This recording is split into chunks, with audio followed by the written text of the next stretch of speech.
Bonjour les amis, eh bien aujourd'hui nous allons parler des femmes, 3 femmes des années folles, celles qui incarnent le mieux l'émancipation et la libération des mœurs de cette époque. Miss Blonde Review. Alors les années folles, c'est la période qui suit la Grande Guerre et qui veut absolument faire oublier les souffrances, tout ce que les hommes ont enduré pendant cette guerre. Elles vont s'émanciper parce qu'elles ont participé activement à l'économie du pays, puisque les hommes sont au front, ce sont les femmes qui travaillent, et parce qu'elles travaillent, elles vont adopter un mode de vie complètement différent. Elles font couper leurs cheveux, elles font raccourcir leurs jupes pour pouvoir aller travailler, et c'est le début de l'émancipation des femmes. 3 femmes incarnent les années folles. Kiki de Montparnasse, Joséphine Baker et Coco Chanel. Kiki de Montparnasse, c'est les cabarets, c'est la vie de cabaret, c'est la fête.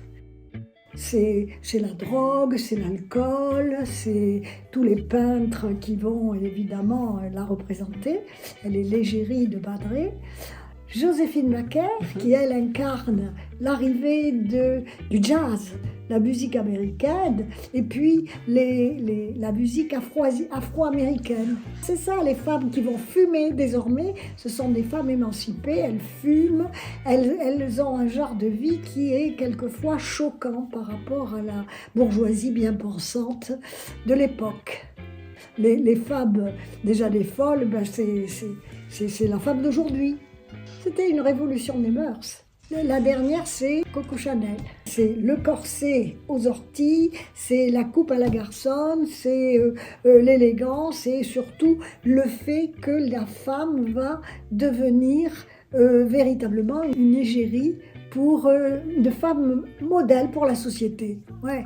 Et le livre qui va faire fureur, qui va faire scandale en 1922, c'est le livre de Victor Marguerite, La Garçonne. Au niveau culturel, l'évolution artistique, c'est une évolution qui vient des États-Unis et qui a des influences afro-américaines.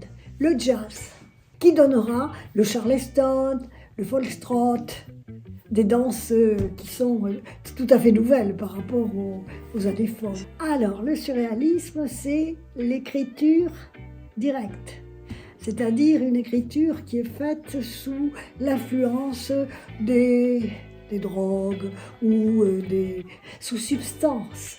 C'est révolutionnaire.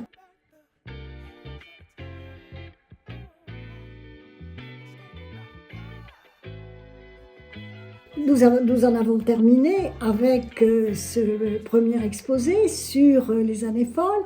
Un livre est paru qui véritablement est le résumé de toute cette période. C'est le livre de Victor Marguerite, La Garçonne, qui a fait scandale au moment de sa parution et qui aujourd'hui est un livre tout à fait commun dans la littérature actuelle.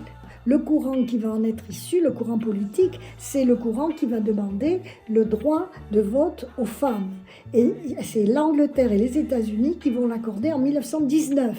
En France, il faudra attendre 1945 pour que les femmes obtiennent le droit de vote. Et alors, c'est ça qui est drôle, c'est que dans un gouvernement du Front populaire, Léon Blum en 1936, il avait mis 3 femmes au gouvernement, mais elles n'avaient pas le droit de vote. C'est drôle, elles étaient ministres, elles n'avaient pas le droit de vote.